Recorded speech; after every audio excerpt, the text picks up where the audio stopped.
Sa kabila ng paglalantad ng bagong magkasintahan na sina Ellen at Derek sa publiko ay hindi naman maiwasang tanungin ng karamihan kung ano ang reaksyon ng ex-girlfriend ni Derek na si Andrea Torres tungkol dito. Sa isang panayam kay Andrea Torres kamakailan lang ay tinanong siya tungkol sa relasyon nila Ellen at Derek. Ngunit tila ito ay hindi pinansin ni Andrea at tila napangiti na lang ito. Nang tanungin naman siya tungkol sa kanyang love life ngayon ay hindi daw muna niya priority ito at gusto daw niya muna mag-spend ng time sa sarili niya. Work, family and friends lang muna ang pinagtutuunan niya ng pansin sa ngayon.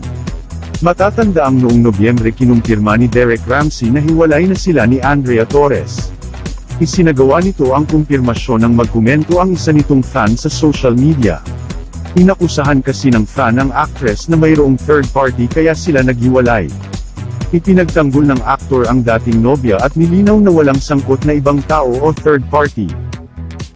Sa ngayon ay masaya na si Derek sa piling ng bago niyang girlfriend na si Ellen Adarna.